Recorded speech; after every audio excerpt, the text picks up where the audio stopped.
Hello बच्चों, welcome back. Nitin की पाठशाला में फिर से स्वागत है। तो अब तक हम एमडीसी का जो पेपर है, कोर्स है, उस पर वीडियो लेक्चर बना रहे थे, जिसमें हमने चैप्टर 1 और चैप्टर 2 ये हमने कंप्लीट कर लिया था। तो एक बार सिलेबस देखते हैं। इस सिलेबस में हमने ये वीडियो डाल दी है प्लेलिस्ट में, आप देख सकते हैं, डिस्क्रिप्शन में लिंक मिल जाएगा। तो ये आपका कवर हो चुका है। अब जो कवर करना बाकी है वो है ये physical properties of matter. Matter क्या है? पदार्थ की बात की जा रही है कि उसकी फिजिकल प्रॉपर्टीज कौन कौन सी है। और इसमें आपके पास सिलेबस यदि हम देखें, पहले क्लासिफिकेशन मैटर का किया जाता है, सॉलिड, लिक्विड, गैस, ये तो आपको पता ही है। उसके बारे में प्रॉपर्टीज क्या है, आइडियल गैस इक्वेशन, ये कुछ टर्मिनोलॉजी ऐसी है जो टेक्निकली आपकी केमिस्ट्री की है, तो इनको ऐसे ही याद करना पड़ेगा। इसका कोई हिंदी में आपका ट्रांसलेशन नहीं है। आइडियल गैस इक्वेशन होगी, रियल गैस इक्वेशन होगी, इनको एज इट इज याद करना पड़ेगा। कुछ इंपॉर्टेंट कंपाउंड्स हैं आपके पास, जैसे बेकिंग सोडा, ये आपके डेली लाइफ में यूज होते हैं। वॉशिंग सोडा कपड़े धोने में यूज होता है। प्लास्टर ऑफ पेरिस, पीओपी, जो आप दीवार पे करते हैं। जिप्सम है, ग्लास, कांच, जो आपकी डेली लाइफ का बहुत ही अहम हिस्सा है। तो ये इन सभी कंपाउंड्स की क्या प्रॉपर्टीज है, क्या उसका फॉर्मूला है, वो सारा आपको बताया जाएगा इस थर्ड यूनिट में। फिर उसके बाद फोर्थ यूनिट हमारे पास आएगी, जिसमें ग्रीन रिवॉल्यूशन यानी कि हरित क्रांति क्या है, सोइल के कितने प्रकार हैं, कंपोनेंट्स क्या है, फर्टिलिटी क्या है, ग्रोइंग कंडीशन, पीएच, इरिगेशन क्या है, सिंचाई, सिंचाई क्या है, बायो फर्टिलाइजर क्या होते हैं, केमिकल फर्टिलाइजर क्या है, फर्टिलाइजर क्या है, खाद, उर्वरक, राइट।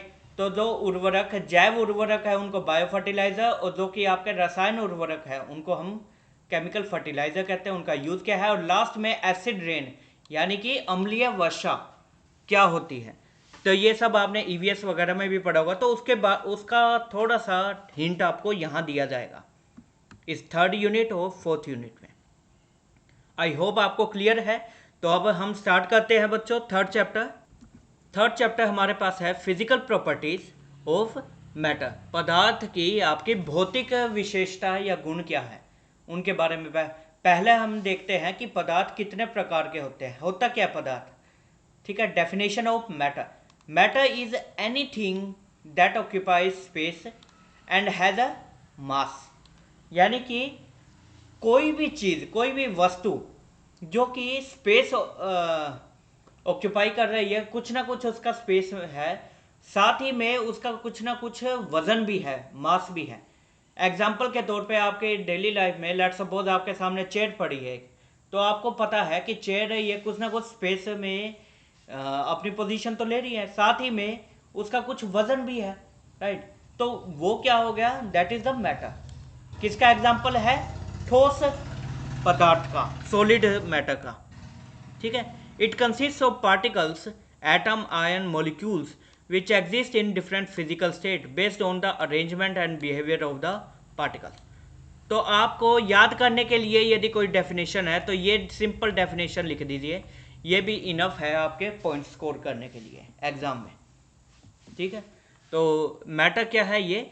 अब depending upon the physical states, matter कितनी स्टेट्स में है, 5 कैटेगरीज में डिवाइड किया जाता है, 5।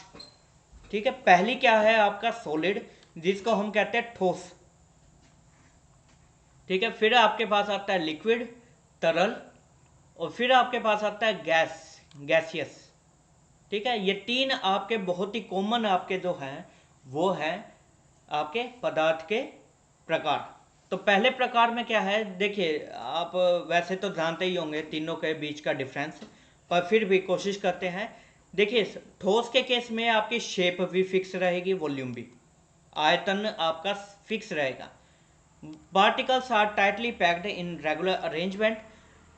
जो इंटरमोलिकुलर फोर्सेस है वो काफ़ी मजबूत, स्ट्रोंग होंगी। ठीक है। कंप्रेस से दबा नहीं सकते आप, रिजिड है। एग्जाम्पल के लिए आइस हो गया, आपका आयरन हो गया, लोहा, लकड़ी, सोल्ट।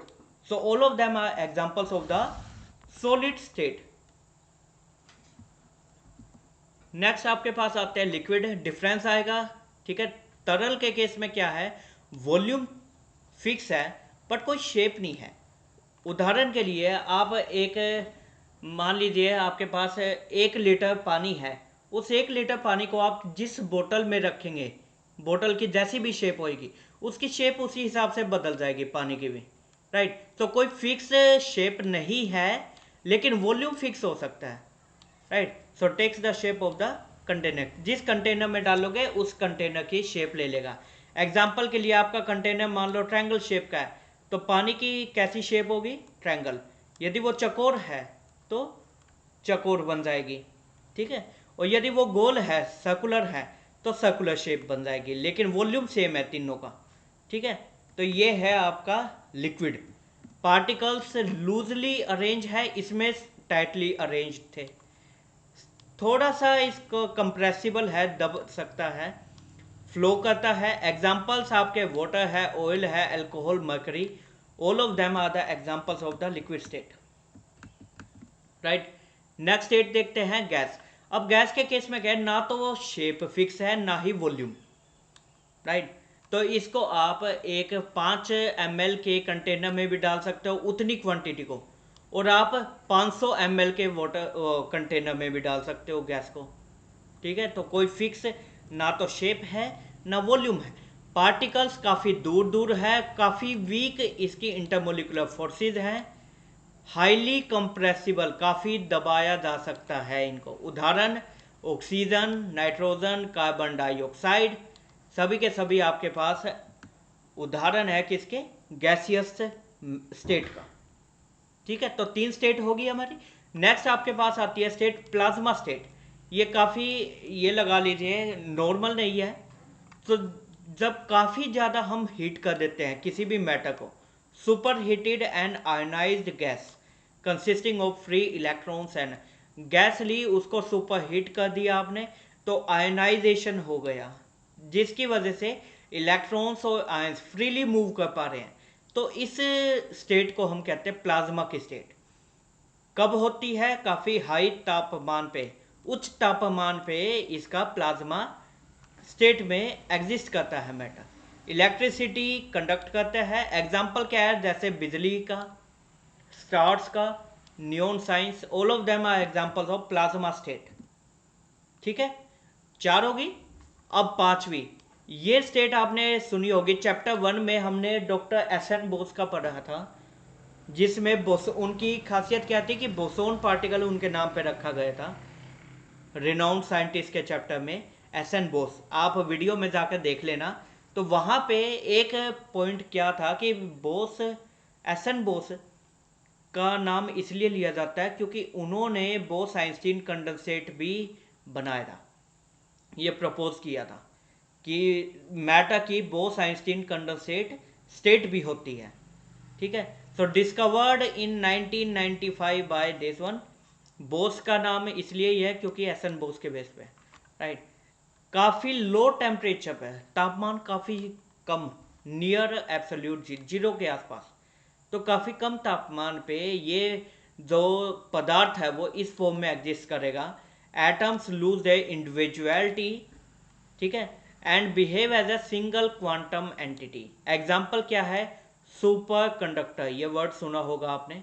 सो सुपर कंडक्टर आपके बीईसी स्टेट में होते हैं, बोस आइंस्टीन स्टेट में, ठीक है। तो ये आपकी थी 5th, ठीक है। तो 4th और 5th में क्या है, 4th काफ़ी हाई टेम्परेचर पे थी, 5th आपकी काफ़ी लो टेम्परेचर पे है, ठीक है। तो आई होप आप याद रखेंगे। तो ये 5 आपके पास स्टेट थी। पहली solid, liquid, gas, plasma and Bose Einstein condensate, 5वां, ठीक है। फिर उसके बाद आता है हमारे पास properties and usages of matter. Matter की प्रॉपर्टीज क्या हैं और क्या यूजेज हैं। तो पहले बात करते हैं फिजिकल प्रॉपर्टीज की। जो भी मैटर होता है उसकी कुछ फिजिकल प्रॉपर्टीज होती हैं, भौतिक विशेषताएं। कौन कौन सी है, जैसे कि मास क्या है, ये एक प्रॉपर्टी है, वॉल्यूम प्रॉपर्टी है, डेंसिटी है, मेल्टिंग पॉइंट है, बॉइलिंग पॉइंट है, सोल्युबिलिटी क्या है, कंडक्टिविटी क्या है, ठीक है। अब ये होता क्या है वो भी समझिए। किसी भी पदार्थ का जो वजन है, the quantity of matter in an object, उसको हम कहते हैं मास, और वो जो स्पेस ऑक्यूपाई करता है उसको हम कहते हैं वॉल्यूम। डेंसिटी क्या है, इन दोनों का ratio, mass divide by volume, उसको हम कहते हैं डेंसिटी। डेंसिटी का उदाहरण आप इस तरीके से ले सकते हैं, एक टेनिस की बॉल ले लीजिए और एक आपके रबड़ वाली बॉल ले लीजिए। जो रबड़ की बॉल है उसको प्रेस किया जा सकता है, दबाया जा सकता है, तो उसकी डेंसिटी होगी कम। वही दूसरी तरफ जो टेनिस बॉल है उसको आप दबा नहीं सकते, तो वो काफ़ी डेंस है, उसकी डेंसिटी ज़्यादा है। ठीक है, नेक्स्ट बात की जाए मेल्टिंग पॉइंट की। मेल्टिंग पॉइंट देखिए, मेल्ट का मतलब क्या है, पिघलना। ठीक है, आपके पास 3 स्टेट थी, सॉलिड, लिक्विड, गैस, जो काफ़ी जनरल है। ठीक है, आमतौर पे मिल जाती है। तो यदि सॉलिड को हम पिघला कर लिक्विड में बना दें, कन्वर्ट कर दें, तो जिस तापमान पे सॉलिड लिक्विड में कन्वर्ट होएगा उसको हम कहते हैं melting point. The temperature at which solid turns into liquid, याद रहेगा। सिमिलरली बॉइलिंग पॉइंट, बॉयल मतलब क्या, उबलना। आप दूध उबालते हैं, किचन में पानी उबालते हैं, राइट। तो ये क्या है, लिक्विड से गैस स्टेट में जाना, उसको हम कहते हैं बॉइलिंग पॉइंट। जिस तापमान पे लिक्विड कन्वर्ट हो जाए गैस में उसको हम कहते हैं बॉइलिंग पॉइंट। ठीक है, याद रहेगा, मेल्टिंग पॉइंट, बॉइलिंग पॉइंट। तो हिंदी में यदि हम कहें तो मेल्टिंग पॉइंट को कहा जाएगा गलनांक और बॉइलिंग पॉइंट को कहा जाएगा क्वथनांक। ठीक है, तो आई होप आपको याद रहेगा। अगली प्रॉपर्टी आती है, आपकी विशेषता है, वो है सोल्यूबिलिटी की। जो सॉलिड है उसको सोल्यूबल किया जा सकता है सॉल्वेंट में। एग्जाम्पल के लिए आपने नमक लिया, ठीक है, नमक क्या है, सॉलिड है आपका, लेकिन नमक को आपने पानी में डाल दिया जो कि लिक्विड था। ठीक है, और वो क्या हो गया, घुल गया। तो घुलनशीलता, उसको हम कहते हैं सोल्यूबिलिटी। ठीक है, तो ability of substance to dissolve in the solvent. फिर उसके बाद आती है आपकी कंडक्टिविटी। कंडक्टिविटी को कहा जाता, कंडक्टिविटी आपका क्या है, चालकता। ठीक है, तो चालकता मतलब क्या है कि आपके जैसे बिजली का चालक है या नहीं है। ठीक है, आप कोई आयरन की रोड ले लीजिए और बिजली से कनेक्ट कर दीजिए तो उसमें से बिजली पास होती है। ठीक है, तो उसको हम कहते हैं कि गुड कंडक्टर है, अच्छा चालक है। ठीक है, तो चालकता क्या है, the ability of matter to conduct electricity and heat. ठीक है, तो ये कुछ फिजिकल प्रॉपर्टीज थी, भौतिक विशेषताएं। कौन कौन सी, मास होता है, आयतन होता है आपका, वॉल्यूम, डेंसिटी होती है, गलनांक, क्वथनांक, आपका घुलनशीलता, और लास्ट में चालकता।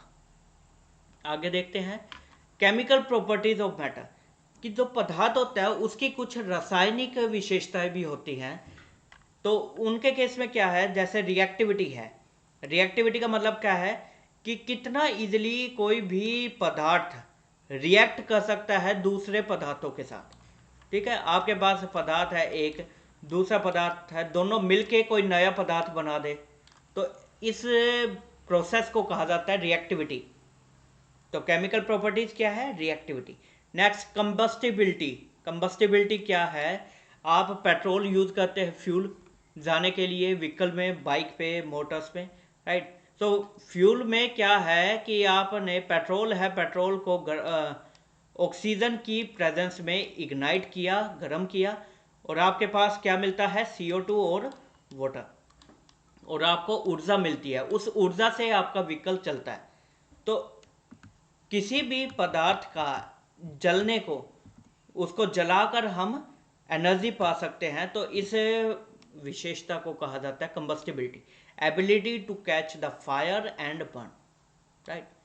नेक्स्ट प्रॉपर्टी आती है कोरोसिवनेस।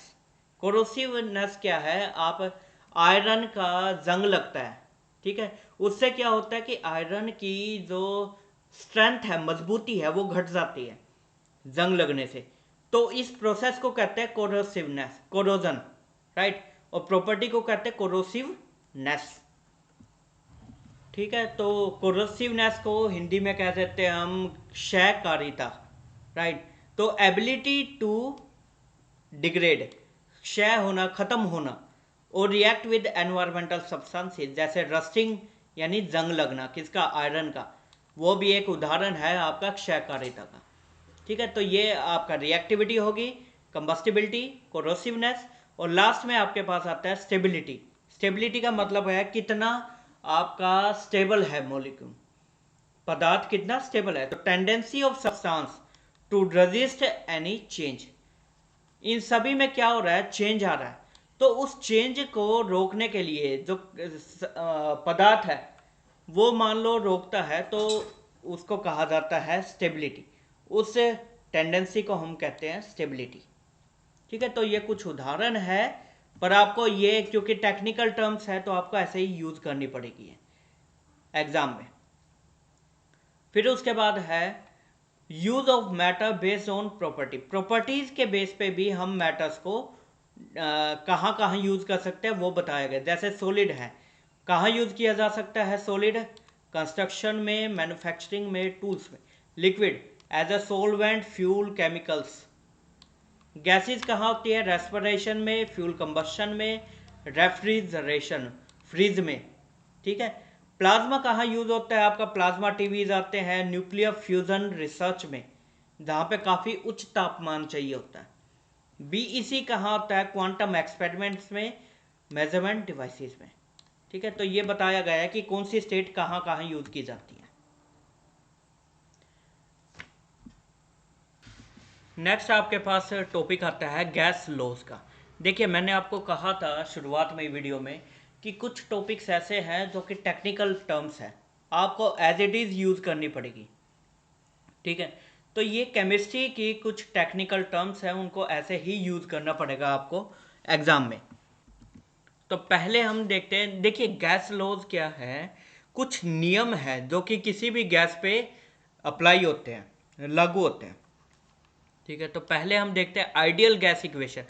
गैस को दो पार्ट में डिवाइड किया जा सकता है। जितनी भी गैसेज हैं, कुछ गैसेज आपकी आइडियल गैस की तरह बिहेव करती हैं, कुछ आपकी रियल गैस है। रियल मतलब कि वास्तविकता में जो गैस है। ठीक है, आइडियल मतलब कि जो आपकी आइडियली मतलब रियलिटी में एग्जिस्ट नहीं करती, पर किसी ना किसी कंडीशन पे आइडियली बिहेव करते हैं। ठीक है, आदर्श बिहेवियर है उनका। ठीक है, तो उसको कहा जाता है आइडियल गैस। और जो रियलिटी में है, जो कि आदर्श नहीं बिहेव करती, उनको कहा जाता है रियल गैसेस। ठीक है, अब इनको याद करने का तरीका वो समझिए। आइडियल गैस इक्वेशन क्या है, ये P V is equal to n R T, इसको कहा जाता है आइडियल गैस इक्वेशन। पी क्या है, दबाव, प्रेशर।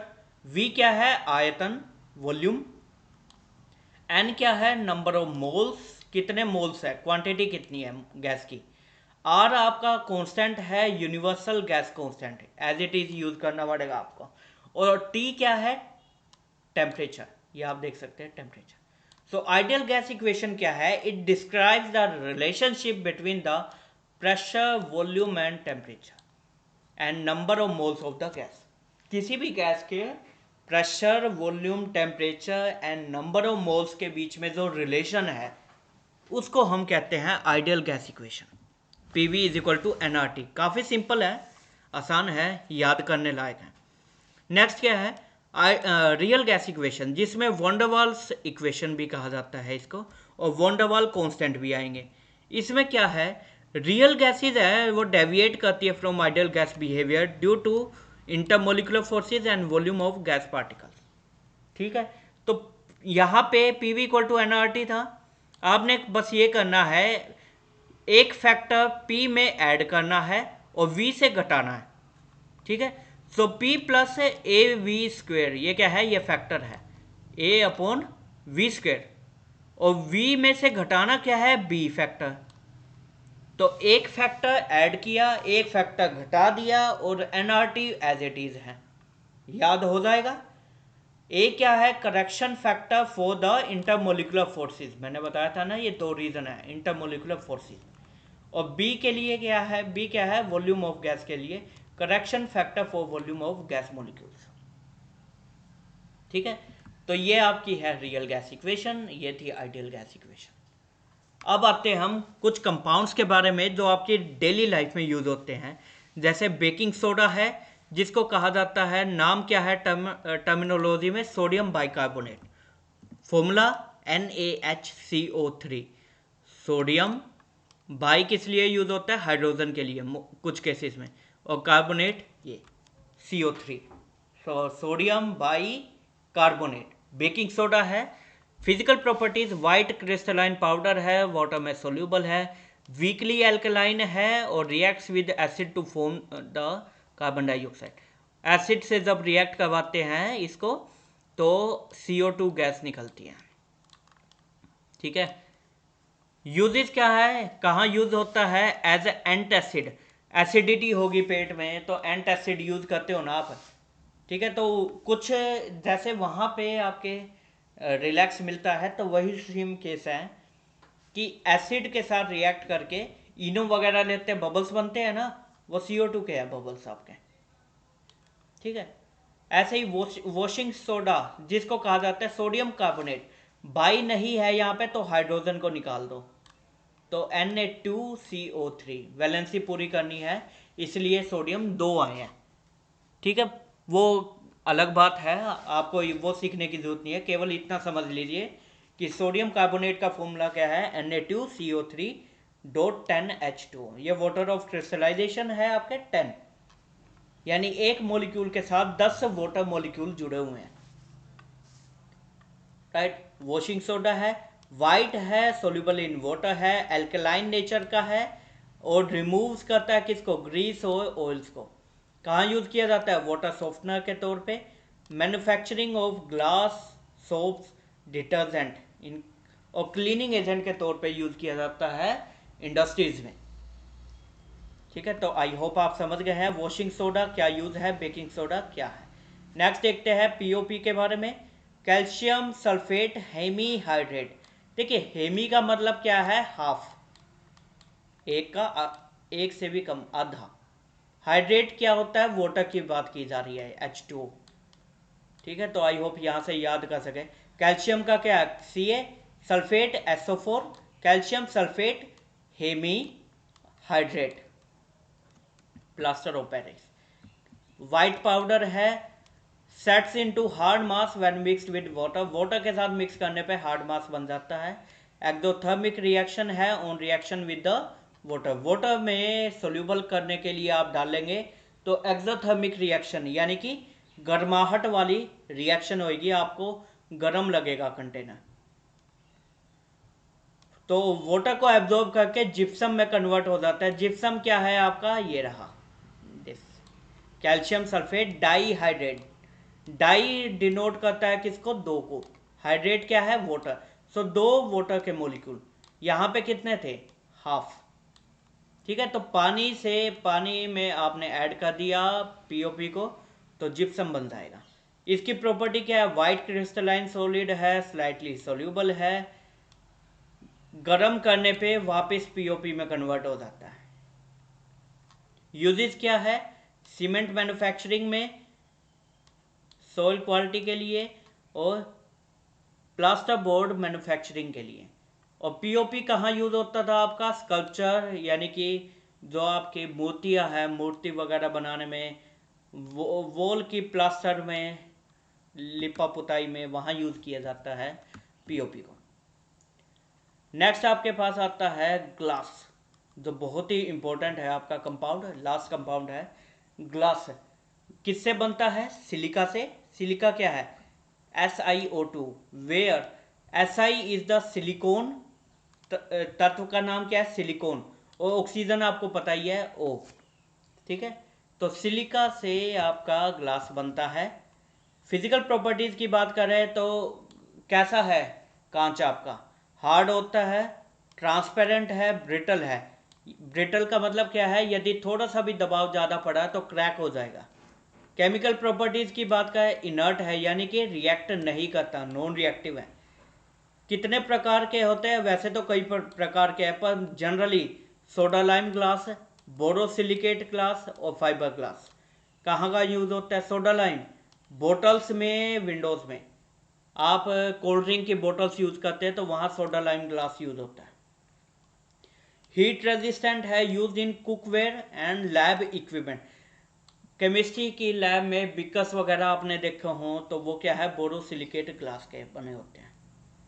फाइबर ग्लास कहाँ यूज होता है, इंसुलेशन में। ओवरऑल देखें यूजेस क्या है ग्लास के, कांच कहाँ कहाँ यूज होता है, विंडोज में, बॉटल्स में, लेंसेज में, लेबोरेटरी इक्विपमेंट्स में, ठीक है, डेकोरेशन में आपका यूज होता है, ठीक है। तो ये आपके इंपॉर्टेंट कंपाउंड्स थे। तो ये था आपका चैप्टर 3 जिसके अंदर हमने पहले क्लासिफिकेशन ऑफ मैटर, मैटर के कितने प्रकार है, 5 प्रकार थे वो आपको बताए। फिर हमने ये देखा कि आपके पास आइडियल गैस इक्वेशन क्या है, रियल गैस इक्वेशन क्या है, ठीक है। मैटर की प्रॉपर्टीज़ के बारे में स्टडी किया, फिजिकल प्रॉपर्टीज़ क्या है, केमिकल प्रॉपर्टीज़ क्या है, और जो जितने भी ये आपकी स्टेट थी ये कहाँ कहाँ यूज़ की जाती है, ठीक है। और फिर उसके बाद इंपॉर्टेंट कंपाउंड्स कौन कौन से हैं आपके, वो आपको बताया। तो नेक्स्ट आपके पास चैप्टर है चैप्टर 4 जिसमें हम पढ़ने वाले हैं सॉइल एंड फर्टिलाइजर्स के बारे में। तो पहले स्टार्ट करते हैं ग्रीन रिवॉल्यूशन यानी हरित क्रांति। ये आपने सुना होगा। देखिए जब हम आज़ाद हुए थे तो उस समय पे हमारे पास अपनी एग्रीकल्चर, अपने जो भी हमारे एग्रीकल्चर था उसको बचाने के लिए या उसकी ग्रोथ के लिए उतना अनाज हमारे पास नहीं था। तो उस रिवॉल्यूशन को ग्रीन हरित क्रांति का मतलब क्या है कि ज़्यादा से ज़्यादा पैदावार करना फसलों की, तो उसको कहा जाता है ग्रीन रिवॉल्यूशन। जहाँ पे ड्रामेटिक इंक्रीज देखने को मिला किसमें, एग्रीकल्चरल प्रोडक्शन में। और वो क्यों हुआ, क्योंकि हमने ये उपाय किए थे। पहला, हाई यील्डिंग वैरायटी सीड्स का यूज़ किया गया। इरिगेशन, सिंचाई की जो भी टेक्निक्स है उनको इम्प्रूव किया गया। केमिकल फर्टिलाइजर्स एंड पेस्टिसाइड्स, जो आपके उर्वरक है कौन कौन से, रासायनिक उर्वरक, उनका यूज किया गया। और लास्ट में मैकेनाइजेशन ऑफ फार्मिंग यानी कि ट्रैक्टर, हार्वेस्टर, इनका यूज करने लगे। पहले ये बाय हैंड होता था, मैनुअली होता था। तो इन्हीं कारणों की वजह से हरित क्रांति में हमें बहुत ज़्यादा बेनिफिट देखने को मिला।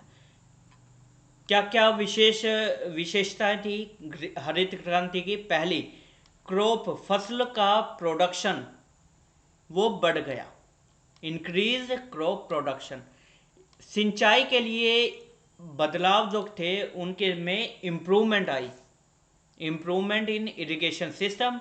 केमिकल फर्टिलाइजर और पेस्टिसाइड्स का यूज किया जाए। मैकेनाइजेशन यानी कि ट्रैक्टर्स वगैरह की तरफ शिफ्ट हुए। मल्टीपल क्रॉपिंग पैटर्न्स यानी कि एक से ज़्यादा फसल एक ही खेत में वो लगानी शुरू की। तो ये कुछ विशेषताएं थी जो हमने ग्रीन रेवोल्यूशन के दौरान हमने देखी। इम्पैक्ट, असर क्या रहा हरित क्रांति का, दोनों ये पॉजिटिव भी है नेगेटिव भी है, ठीक है। तो पॉजिटिव इफेक्ट क्या है, फूड प्रोडक्शन बढ़ गया जिससे भूख की में कमी आई और अकाल भी कम पड़ा, ठीक है। इकोनॉमिक कंडीशन, अर्थव्यवस्था में काफ़ी सुधार हुआ। इंडस्ट्रियल ग्रोथ भी बढ़ी, ठीक है। नेगेटिव इम्पैक्ट्स क्या है कि सोइल की गुणवत्ता वो उसमें कमी आई। Soil degradation due to excessive use of fertiliser, उर्वरकों के ज़्यादा यूज करने की वजह से मृदा में की गुणवत्ता में कमी आई। लॉस ऑफ बायोडाइवर्सिटी, जैव विविधता का नुकसान हुआ, हमें लॉस हुआ। वाटर टेबल डिप्लीशन, ज़्यादा इरिगेशन, सिंचाई करने से जो ग्राउंड लेवल का वाटर था उसमें कमी आ गई। एंड लास्ट में पेस्टिसाइड पोल्यूशन बढ़ गया, ठीक है। तो ये कुछ आपके प्रभाव थे, चाहे पॉजिटिव हो चाहे नेगेटिव हो ग्रीन रिवॉल्यूशन के। फिर हम देखते हैं कि सोइल क्या है और कितने टाइप्स, कंपोनेंट्स और फर्टिलिटी फैक्टर्स क्या है वन बाय वन, ठीक है। So definition of soil, soil is the top layer of the earth crust. आपने ज्योग्राफी में पढ़ा हो कि जो हमारी पृथ्वी है उसको 3 भागों में डिवाइड किया जाता है। पहला आपका कोर है जो बिल्कुल अंदर है, कोर, फिर मेंटल, और लास्ट में आपके आता है क्रस्ट। तो ये जो क्रस्ट की जो टॉप लेयर है उसको हम कहते हैं सोइल, मृदा, मिट्टी। और इस मिट्टी में आपके पास कौन कौन से पदार्थ होते हैं, मिनरल्स होते हैं, जैसे कि रेत, क्ले, राइट। ऑर्गेनिक मैटर यानी कि ह्यूमस, कोई पत्ता गिर गया, सड़ गया, हैं, तो उससे सड़ने की वजह से वो उर्वरक या खाद की तरह काम करता है। उसको कहा जाता है ऑर्गेनिक मैटर। तो हमारी मृदा में, मिट्टी में मिनरल्स भी है, ऑर्गेनिक मैटर भी है, पानी भी है, हवा भी, और माइक्रो ऑर्गेनिजम्स जो बहुत ही सूक्ष्म आपके जीवाणु होते हैं वो भी प्रेजेंट होते हैं। तो इन सभी को मिला के हमारी बनती है सोइल। ठीक है। फिर उसके बाद टाइप की बात की जाए तो ये अलग अलग प्रकार की आपकी मृदाएं हैं, मिट्टी है। सैंडी सोइल कहाँ मिलती है? जहाँ पे आप होते हैं, ठीक है, रेत, यानी कि राजस्थान जैसे उदाहरण के तौर पे। तो लार्ज पार्टिकल्स है जिनमें पुअर वाटर रिटेंशन है। कौन कौन सी क्रॉप उगाई जा सकती है? Watermelon, peanuts. क्ले सोइल, जहाँ पे आपकी क्ले नेचर की होती है, स्मॉल पार्टिकल्स है, वाटर को होल्ड करते हैं, लो ड्रेनेज है। क्या उगाया जा सकता है? राइस, व्हीट, शुगर केन, यानी कि चावल, गेहूं और गन्ना। लोमी सॉइल कौन सी है? जहाँ पे बैलेंस्ड टेक्सचर है, वाटर को रिटेन करते हैं, न्यूट्रिएंट रिच है। तो वेजिटेबल, पल्सीज, ग्रेन्स, दालें वगैरह उगाई जा सकती है लोमी सॉइल में।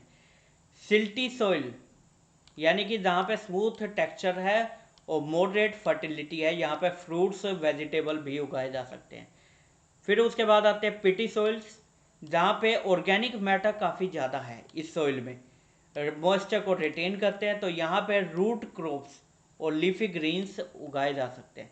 एंड लास्ट में आप कहते हैं चौकी सॉइल, जहाँ पे एल्कलाइन नेचर है इसकी, ड्रेन्स क्विकली। तो यहाँ पे बीट्स और स्पाइनेक, यानी कि पालक, तो ये उगाए जा सकते हैं। तो ये कुछ उदाहरण है, just for the sake of knowledge ये आप कर सकते हैं। ठीक है। तो ये आपको थोड़ा सा हिंट के लिए आपको पता होना चाहिए कौन कौन सी प्रकार की मिट्टी है। फिर उसके बाद कंपोनेंट की बात की जाए, देखिए मैं 4 कंपोनेंट जो पहले बताए थे वही है। मिनरल्स होते हैं, मिनरल्स में क्या आ गया? सैंड होगी, क्ले होगी, ग्रेवल्स होगी, ठीक है, पत्थर हो गए। तो ये सभी मिनरल्स में। ऑर्गेनिक मैटर में क्या है? डिकम्पोज प्लांट्स एंड एनिमल्स, पत्ता गिर गया, कोई टहनी गिर गई, वो सड़ गई, सड़ने के बाद वो खाद बन गई, तो वो क्या है? ह्यूमस बन गई, तो वो ऑर्गेनिक मैटर है और मृदा का भी एक कंपोनेंट है। वाटर है और एयर है, ये आप हर मिट्टी में प्रेजेंट होते हैं, राइट। माइक्रो ऑर्गेनिजम्स कौन कौन से? जैसे बैक्टीरिया हो गए, फंगस हो गई, अर्थवर्म, केंचुए हो गए। तो ये सभी क्या है? उस मृदा के आपके माइक्रो ऑर्गेनिजम्स में आते हैं। फैक्टर्स कौन कौन से ऐसे कारण है जो कि अफेक्ट करते हैं, प्रभावित करते हैं किसको? सोइल की फर्टिलिटी को। किसी भी मिट्टी की फर्टिलिटी होती है, राइट। उस फर्टिलिटी को अफेक्ट करते हुए कुछ कारक है। पहला कारक आपका पीएच का है, ठीक है। फिर उसके बाद न्यूट्रिएंट्स का है, वाटर रिटेंशन कैपेसिटी है और एरेशन है। तो फटाफट देख लेते हैं। न्यूट्रल सॉइल किसका कहा जाएगा? जहाँ पीएच 6 to 7 है, आइडियल है for most of the crop. Acidic, जहाँ पे 6 से कम है pH. Suitable for T and coffee, यहाँ पे आप कौन सी वेजिटेबल या क्या उगा सकते हैं? फसल कर सकते हैं आप, चाय और कॉफ़ी के बागान लगा सकते हैं। एल्कलाइन सोइल, जहाँ पे 7 से ज़्यादा है, ये बारले हो गया, यानी कि जवार बाजरे, और आपका स्पाइनेक, यानी कि पालक हो गया, तो उनके लिए सूटेबल है। न्यूट्रिएंट्स कौन कौन से चाहिए होते हैं जो अफेक्ट करते हैं? नाइट्रोजन, फॉस्फोरस और पोटेशियम, एनपीके, ठीक है। ये काफ़ी इंपॉर्टेंट है फॉर द प्लांट ग्रोथ, पौधे की ग्रोथ के लिए काफ़ी ज़रूरी है। तो किसी भी सोइल में एनपीके होने ज़रूरी है। Water retention capacity, loamy soil has best water retention which make it ideal for the agriculture, right. Aeration क्या है? वेल एरेटेड, यानी कि जहाँ पे ऑक्सीजन काफ़ी मात्रा में प्रेजेंट है। ये वाटर के लिए था, जहाँ वाटर काफ़ी अच्छी मात्रा में है, यहाँ पे एयर काफ़ी अच्छी मात्रा में प्रेजेंट होनी चाहिए सोइल में। तो किस लिए ज़रूरी है? हेल्थी रूट डेवलपमेंट के लिए। तो ये कुछ फैक्टर्स हैं जो कि सोइल की फर्टिलिटी को अफेक्ट करते हैं, ठीक है। जितने ज़्यादा एनपीके होगा उतनी अच्छी फर्टिलिटी होगी। वाटर रिटेंशन कैपेसिटी जितनी ज़्यादा है उतनी अच्छी सोइल फर्टिलिटी है। एरेशन जितना ज़्यादा होगा उतना अच्छा है। ठीक है, तो इसके बाद आपके आता है इरिगेशन कंसेप्ट यानी कि सिंचाई। मेन पॉइंट्स बताऊंगा मैं क्या है क्या नहीं। इंपॉर्टेंस की बात की जाए, क्यों ज़रूरी है, ऑब्वियस है। आपके पास इरिगेशन की ज़रूरत क्यों है, ताकि कॉन्टीन्यूस वाटर सप्लाई ज़रूरी है ताकि फसल उग सके, क्रॉप यील्ड बढ़नी चाहिए, सूखे से बचाना है। ठीक है, तो आपको सिंचाई करनी पड़ेगी। न्यूट्रिएंट्स है जो सॉइल के, मिट्टी के, ठीक है, तो उनको डिजोल्व करना है। तो इन सब के लिए ज़रूरत किस बात की है, सिंचाई व्यवस्था की। और वो इसलिए ही ज़रूरी है ताकि हमें खाने का फूड मटेरियल मिलता रहे। कौन कौन से तरीके हैं इरिगेशन के, सरफेस इरिगेशन है, स्प्रिंकलर है, ड्रिप इरिगेशन है, ये सुने होंगे नाम आपने, पर फिर भी सरफेस इरिगेशन क्या है, जहाँ पे पानी से भर देते हैं खेत को, water flows over the soil surface. Advantages क्या है, काफ़ी लो कॉस्ट होती है। डिसएडवांटेज, नुकसान क्या है, वाटर काफ़ी वेस्ट होता है, सॉइल इरोजन भी होता है, मृदा अपरदन होता है। एग्जाम्पल क्या है, कनाल बना दिए, फरो बना दिए, बेसिन इरिगेशन, तो ये सभी सरफेस इरिगेशन के उदाहरण है। स्प्रिंकलर इरिगेशन क्या है, जहाँ पे पानी को स्प्रे किया जाता है over the crops like rain, जैसे बरसात के समय में पानी को स्प्रे करते हैं। एडवांटेज क्या है, कवर्स द लार्ज एरिया, कंजर्व्स करता है वाटर को। डिसएडवांटेज क्या है, एक्सपेंसिव टू इंस्टॉल, ये स्प्रिंकलर सिस्टम को इंस्टॉल करना काफ़ी कॉस्टली होता है। कौन कौन सी क्रॉप्स पे किया जा सकता है, वेजिटेबल ग्रेन वगैरह उगाई जा सकती है। ड्रिप इरिगेशन सुना हो, water drips slowly at the plant roots, इसमें क्या किया जाता है, जो पौधे की जड़ें हैं उन जड़ों में पानी को गिराया जाता है। एडवांटेजेस क्या है, पानी काफ़ी कंजर्व होता है, पानी बचता है, और जो अनवांटेड वीड्स हैं उनकी ग्रोथ रोक दी जाती है। डिसएडवांटेज क्या है, very high initial cost, sprinkler से भी ज़्यादा इरिगेशन इस ड्रिप इरिगेशन में कॉस्ट होती है। तो कहाँ का यूज़ हो सकता है, फ्रूट ऑर्चर्ड्स एंड वेजिटेबल्स में इनका यूज़ किया जा सकता है। फिर उसके बाद आते हैं बायो फर्टिलाइजर यानी कि जैविक उर्वरक। कौन कौन से हैं आपके पास, डेफिनेशन क्या है, they are the natural substances containing the living organisms like bacteria, ठीक है, that improve the soil fertility by fixing nitrogen, decomposing organic matter and enhancing the plant growth. तो इसमें क्या होता है, बैक्टीरियाज हो गए, उनके मिक्सचर को हम उर्वरक के तौर पे मिट्टी में छिड़क देते हैं, तो इनको कहा जाता है बायो फर्टिलाइजर्स। कौन कौन से उदाहरण हैं आपके पास, नाइट्रोजन फिक्सिंग बायो फर्टिलाइजर है जिनमें राइजोबियम होता है, एजोटोफैक्टर हैं आपके, इनका काम क्या है, एटमॉस्फेरिक नाइट्रोजन को यूज करना, ठीक है, सोइल में।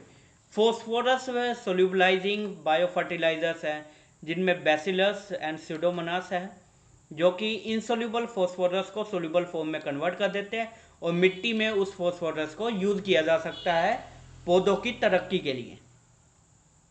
ठीक है, तो यह है फॉस्फोरस सोल्यूबलाइजिंग बायो फर्टिलाइजर।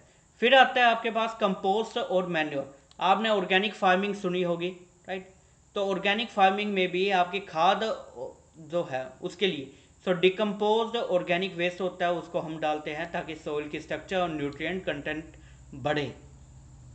ठीक है, तो ये हो गया बायो फर्टिलाइजर का केस। फिर ये आपके पास आता है माइकोरेजा।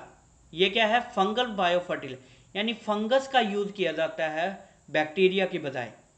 ठीक है, इससे क्या होता है, वाटर एंड न्यूट्रिएंट एब्जॉर्प्शन बढ़ जाता है प्लांट का। फिर उसके बाद आते हैं केमिकल फर्टिलाइजर। केमिकल मतलब कि रासायनिक आपके उर्वरक।